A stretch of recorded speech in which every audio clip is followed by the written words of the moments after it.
जय श्री हरि विष्णु जी।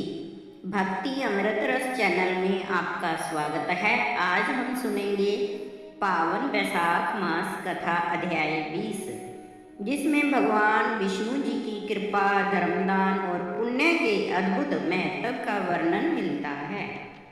जो भी श्रद्धा भाव से इस कथा को सुनता है उसके जीवन के दुख दूर होते हैं और घर में सुख समृद्धि की प्राप्ति होती है और सभी मनोकामनाएं पूर्ण होती हैं। तो आइए श्रद्धा भक्ति के साथ आरंभ करते हैं आज की पावन कथा।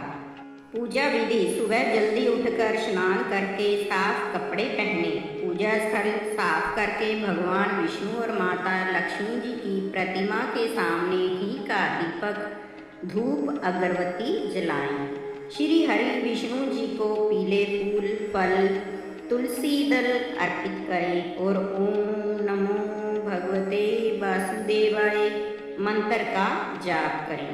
वैशाख मास कथा 20 का श्रद्धा पूर्वक पाठ श्रवण करें। अंत में भगवान श्री हरि विष्णु जी की आरती करें। कथा। व्यास कहने लगा कि हे ब्रह्म, कहाँ परमेश्वर ने करोड़ों हजारों जीव रचे हैं। इनके भिन्न भिन्न कर्म देखने में आते हैं और अनेक सनातन मार्ग हैं। हे महामते, इन सब के स्वभाव एक से क्यों नहीं हैं? यह जानने की मेरी इच्छा है, आप विस्तार पूर्वक कहिए। यह सुन शंख मुनि कहने लगे, रजोगुणी, सतोगुणी और तमोगुणी इन 3 प्रकार के जीव होते हैं। इनमें से रजोगुण के कर्म करते हैं और तमोगुणी तमोगुण के कर्म करते हैं तथा सतोगुणी सतोगुण के कर्म करते हैं। संसार में कभी कभी इन गुणों में विषमता भी हो जाती है। इसी कारण ऊंचे नीचे कर्मों को करके फल के भोगने वाले जीव कभी सुख, कभी दुख और कभी अभाव पाते हैं। और प्रकृति के जीव इन्हीं तीनों गुणों के बंधे हुए हैं। गुण और कर्म के अनुसार ही कर्मों का नाश और फल होता है। इन्हीं गुणों के अनुगुणी होकर मनुष्य प्रकृति को प्राप्त होते हैं। प्रकृतिस्थ मनुष्य प्राकृतिक गुण धर्मों से अभिमूर्तित हैं और वे प्राकृतिक गति प्राप्त करते हैं और प्रकृति का कभी नाश नहीं होता। तमोगुणी बहुत दुखी रहते हैं क्योंकि इनकी वृत्ति सदा तमोगुणी रहती है। वे निष्ठुर, निर्दयी और सबसे द्वेष रखते हैं। राक्षसों से लेकर पिशाच तक सब तामसी गति को प्राप्त करते हैं। रजोगुणियों की बुद्धि पाप पुण्य मिश्रित होती है, अतः पुण्य और पाप दोनों ही करते हैं। इन्हें पुण्य से स्वर्ग और पाप से नरक मिलता है। इससे ये मंद भाग्य वाले संसार में बार बार जन्म लेते हैं। सतोगुणी धर्मशील, दयावान, श्रद्धावान, पराई निंदा न करने वाले होते हैं। इनकी वृत्ति सतोगुणी होती है। ये महाओजस्वी, पाप रहित उधर लोक को जाते हैं, अतः भिन्न भाव और पृथक बुद्धि वाले हैं। इन्हीं के गुण और कर्म के अनुसार विष्णु भगवान इनसे कर्म करवाते हैं। अपने स्वरूप की प्राप्ति के निमित्त पूर्ण हैं। कामना जिनकी विष्णु भगवान के विषमता नहीं है। विष्णु भगवान उत्पत्ति, पालन और संहार समान भाव से करते हैं। वे सब अपने अपने गुणों से कर्मों के फल भोगते हैं। जैसे बगीचे में उत्पन्न हुए सब वृक्षों के ऊपर मेघ समान भाव से बरसता है और संपूर्ण वृक्ष एक ही नाली से सिंचे जाते हैं, परंतु सब वृक्षों की प्रकृति भिन्न भिन्न होती है। यद्यपि बाग लगाने वाले को कुछ विषमता या निर्घनता नहीं रहती। व्यास कहने लगे, हे मुनि, पूर्ण भोग वाले मनुष्यों की मुक्ति कब होती है? सृष्टि काल में या अंत काल में अथवा स्थिति काल में? और सृष्टि, स्थिति तथा संहार के काल की मर्यादा कितनी कितनी है? हे ब्रह्म, मुझे आपने मेरे सामने आप विस्तार पूर्वक कहिए। शंख बोले, 4 सहस्त्र युग का ब्रह्मा जी का एक दिन और इतनी ही रात्रि होती है। इस प्रकार दिन रात मिलाकर ब्रह्मा जी का एक दिन होता है। 15 दिन का एक पाख और 2 पक्ष का एक महीना होता है। 2 मास की एक ऋतु और 3 ऋतुओं का एक अन्याय होता है। 2 अन्याय का एक वर्ष होता है। इसी प्रकार से ब्रह्मा के 100 वर्ष व्यतीत होने पर ब्रह्मकल्प पूरा हो जाता है। वहीं प्रलय का समय है। ऐसा वेद वेताओं का मत है। प्रलय 3 प्रकार की होती है। एक मानव प्रलय जब मनुष्यों का अंत होता है। दूसरा ब्रह्मा जी के दिन की समाप्ति के समय होती है, वह दैनंदिन प्रलय कहलाती है। उसके पीछे ब्रह्मा जी के लय के समय जो प्रलय होती है उसे ब्रह्म प्रलय कहते हैं। ब्रह्मा जी के एक मुहूर्त में एक मनु की प्रलय होती है।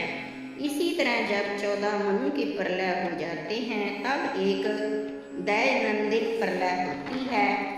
इन प्रलयों की उतनी ही अवधि पर्यंत स्थिति रहती है। मनवंतर प्रलय में भूर्भुवः स्वः तीनों लोकों का लय हो जाता है, किंतु मनवंतर प्रलय में चेतन जीवों का ही नाश होता है, परंतु लोकों के स्वरूप का नाश नहीं होता। केवल उन लोगों की पूर्व की तरह जल से पूर्ति हो जाती है। फिर मनवंतर के अंत में चेतन जीवों की पुनः उत्पत्ति होती है। और हे व्याध, दैनंदिन लय में लोक और लोकस्थ सबका है। केवल सत्य लोक के अतिरिक्त और कोई लोक नहीं रहता, सब नष्ट हो जाते हैं। और ब्रह्मा जी के शयन करने पर चेतन अधिभूत सहित सब लोगों का नाश हो जाता है। कोई कोई तत्व अभिमानी देवता और मुनि ही बचे रहते हैं और सत्व लोक के शयन करने वाले भी बचे रहते हैं। वे सब कल्पांत तक सोते रहती हैं। फिर रात्रि के समाप्त होने पर सृष्टि के अनुसार ब्रह्मा जी की सृष्टि की पुनर्रचना करते हैं। सृष्टि देव पितृलोक और वर्ण धर्मों सहित 4 वर्गों को अलग अलग रचते हैं। तब चक्रधारी विष्णु के 10 अवतार पुनः नियम के अनुसार होते हैं। इसी तरह अनेकों देवता ऋषि कल्प के पश्चात ब्रह्मा जी के द्वारा फिर से उत्पन्न होते हैं। और जो ब्रह्मा जी के संग मुक्ति पाने वाले हैं वे सब ब्रह्मलोक में ही रहते हैं। और जो सिद्ध प्राप्त राजा साधु और सिद्ध ब्रह्मलोकवासी हैं वे सब सत्यलोक में ही रहते हैं, यहाँ नहीं आते। तथा जो उस राशि पर जाने वाले उसी नाम से श्रुति में तथा रीति स्थित हैं वे फिर जाते हैं। अपने अपने कर्म करता अपने अपने गोत्रों में जन्म लेते हैं। और जब कलयुग समाप्त होता है तब सब दैत्यों का नाश होता है, तो वे भी सब कलयुग सहित अपनी गति को जाते हैं। उनका निर्णय स्थान होता है और उनके नाम के राशिस्थ और भी जो हैं वे अपने कर्म अनुसार वैसे ही कर्म करने वाले होते हैं। अब मैं तेरे सामने सृष्टि काल और मुक्ति काल का वर्णन करूँगा, सावधान होकर सुनो। देव देवेश भगवान एक निमेष ब्रह्मा जी के कल्प के समान होता है। तदंतर देवों के मुक्तमणि भगवान का उतना ही उन्मेष अर्थात पलक का खुलना होता है। निमेष के अंत में अपने कुक्षिस्थ लोकों के सृजन की इच्छा होती है। तब सब लोकों की और अनेकों समूहों को अपने उदर में रखता है। उनमें कितने ही सृजन योग्य, कितने ही मुक्त और कितने ही ऐसे होते हैं जिनका लिंग देह छूट गया है। वे सुप्त हैं, संसार में स्थित हैं और वे सब तमोगुण संबंध युक्त होते हैं। कुछ ऐसे भी होते हैं जो पूर्व कल्प में विधि पूर्वक लिंग भंग को प्राप्त हुए हैं। मानव पर्यंत जीव कोश, जीव उन्मुक्त और मुक्तिगामी जो पूर्व कल्प से विमुक्त हो ब्रह्मा से लेकर मनुष्य तक, मनुष्य की विष्णु की कुक्षी में गत होकर भी ध्यान अवस्थित रहते हैं। उन्मेष के प्रथम भाग में चतुर्व्यूह आत्मक विभु षड गुण्य होकर व्यूह में स्थित वासुदेव से ब्रह्मा को समुज्जय मुक्ति देकर महाभिभू तत्पश्चात महात्माओं को तत्व ज्ञान रूपी सारूप्य मुक्ति देते हैं। इसी को सामीप्य मुक्ति देते हैं तथा देव जनार्दन अन्य मनुष्यों को सालोक्य मुक्ति देकर निरुद्ध रूप से संपूर्ण स्थित लोकों का अवलोकन करते हैं और शांति से स्वयं हरि विष्णु भगवान विवाह करते हैं। वासुदेव आदि से लेकर पूर्ण गुणों से युक्त चतुर्य हैं, उन माया जया आदि शक्ति से युक्त चतुर्व्यूह आत्मक हो महाविष्णु भगवान भिन्न कर्म और आश्रय वाले लोक की रचना करते हुए स्वयं पूर्ण काम नेत्र खोलने के अंत में फिर विष्णु भगवान योग माया का आश्रय लेते हैं, विहुस्थ संकर्षण के चराचर का नाश करते हैं। वे सब उस महात्म्य का अवर्णनीय काम है। यह कार्य ब्रह्मादिक और योगियों द्वारा ही भी अकथनीय है। यह सुन व्यास ने पूछा, हे महाराज, भागवत धर्म कौन सी हैं और किन धर्मों से विष्णु भगवान प्रसन्न होते हैं? उनको सुनने की मेरी बड़ी इच्छा है, सो मेरे सामने कहिए। शंख बोले, जिस धर्म से चित्त शुद्ध होता है और सज्जनों का उपकार हो उसको सतो धर्म जानो, तथा जिसकी कोई निंदा न करे, जो धर्म श्रुति और स्मृति के अनुकूल हो तथा कामना रहित हो और लोक से विपरीत हो न हो, उसे सात्विक धर्म जानना चाहिए। वर्ण आश्रम के विभाग से यह धर्म 4 प्रकार का है और प्रत्येक धर्म 3 प्रकार के हैं, नित्य, नैमित्तिक और काम्य। जब वे धर्म विष्णु भगवान को संपूर्ण किए जाए तब उनको सतोगुण युक्त भागवत धर्म कहा जाता है। जब किसी कामना के निमित्त अन्य देवता को समर्पण होते हैं तब रजोगुणी होते हैं और राक्षस पिशाच आदि लोग निष्ठुर देवताओं का पूजन करना, ये सब निंदित तमोगुणी कर्म हैं। सतोगुणी मनुष्य जो विष्णु भगवान के प्रिय सात्विक धर्मों को करते हैं वे धर्म भागवत धर्म कहलाते हैं। जिनका चित्त सदा विष्णु भगवान में रहता है और वो जीवा से भगवान का नाम रटते हैं और भगवान के चरणों को हृदय में रखते हैं, वही भागवत धर्म है। जो लोग सदाचार प्रोत्कार करते हैं और सदा ममताहीन रहते हैं, वही भागवत धर्म है। जिनका शास्त्र, गुरु, साधु और कर्म में विश्वास है और जो सदा विष्णु भक्त हैं, वे ही भागवत धर्म हैं। जिसने विष्णु भगवान के प्रिय धर्म सदा मंतव्य हैं और श्रुति तथा स्मृति में बताए हैं, वही उत्तम धर्म है। सब देशों में घूमना, सब कर्मों को देखना, सब धर्मों को सुनना, परंतु चित्त को विश्व में रखने वाले उनको कुछ भी नहीं कर सकते हैं। साधुओं के दर्शन से ही सत्पुरुषों का मन द्रवीभूत हो जाता है। जैसे चांदनी को देख चंद्रकांत में मणि स्वयं ही द्रवीभूत होती है, उनके सिर मन से शास्त्रों के श्रवण मात्र से ही विश्वों के अलग होकर पाप रहित तेज में रहते हैं। जैसे सूर्य कांत मणि रहती है, कामना रहित होकर श्रद्धा पूर्वक जो विष्णु संबंधी धर्म किए जाते हैं, वह ही भागवत धर्म है। इस लोक और परलोक में सुख देने वाले बहुत से धर्म दिखे हैं, परंतु विष्णु भगवान को प्रसन्न करने वाले धर्म सूक्ष्म और संपूर्ण पापों का नाश करने वाले हैं। अक्षीर सागर में से सबकी हित कामना से जैसे दही में से मक्खन निकाल देते हैं, ऐसे वैशाख के धर्म भगवान ने लक्ष्मी जी को बताए हैं।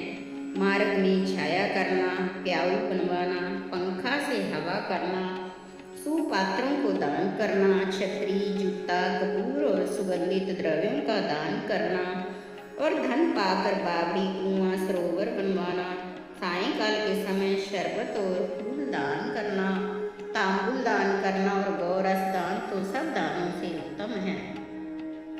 रास्ते के थके हुए को नमक मिली छाछ दान करना, उबटन करना, थके हुए ब्राह्मण के चरण धोना, चटाई, कंबल, पलंग का दान, गोदान तथा शहद और तिल का दान संपूर्ण पापों का नाश करने वाला है। सायंकाल के समय ईख ककड़ी का दान करें तथा रसायन का दान और पितृश्वरों के निमित्त तर्पण करें। ये सब वैसाख के करने योग्य धर्म हैं। प्रातःकाल उठकर स्नान कर ब्राह्मण से कथा सुने, फिर नित्य कर्म करके मधुसूदन भगवान का पूजन करें और वैसाख महात्म्य की कथा मन लगाकर सुने। तेल और उबटन को छोड़ दें, कांसे के पात्रों में भोजन न करें, निषिद्ध भोजन और वृथा बकवाद न करें। घिया, गाजर, लहसुन, तिल, मिष्ट, कांजी, कूट, घिया, तुरई तथा पोई, कलिंदा, सहजना, चौलाई, कसून, मूली, गुजर, बेल पत्तर, हिल सोडा, इन सब का सेवन वैसाख में भूल कर भी न करें। जो इनमें से एक भी खाए तो चंडाल योनि में जन्म ले, वह 100 जन्म पर्यंत पशु बने रहते हैं, इसमें कोई संदेह नहीं है। ऐसे मधुसूदन भगवान की प्रसन्नता के निमित्त व्रत करें और व्रत के समाप्त होने पर विष्णु भगवान की प्रतिमा बनवा वस्त्र पहनाकर दक्षिणा सहित ब्राह्मण को अर्पण करें। वैसाख सुदी द्वादशी के दिन दही और अन्न दान करें और जल का घड़ा, तांबुल, फल और दक्षिणा सहित दें। उसके पश्चात जूता, छतरी का दान कर ब्राह्मण को भोजन कराएं। शीतल जल, दही, अन्न, तांबुल और दक्षिणा देकर कहें कि यह मैं धर्मराज के निमित्त दान करता हूँ। यमराज तेरे ऊपर प्रसन्न हूँ, अपसव्य हूँ, गोत्र सहित इसका उच्चारण करें। पहले दही और अन्न पितृश्वरों की तृप्ति को अक्षत दें, फिर गुरु को दें, फिर विष्णु को दें। शीतल जल और कांसे के पात्र में दही, अन्न, दक्षिणा, तांबुल और फल रख कर कहे, हे विष्णु, मैं वैकुंठ की प्राप्ति के निमित्त से ये दान करता हूँ। फिर कुटुंबी ब्राह्मण को यथाशक्ति गोदान करें।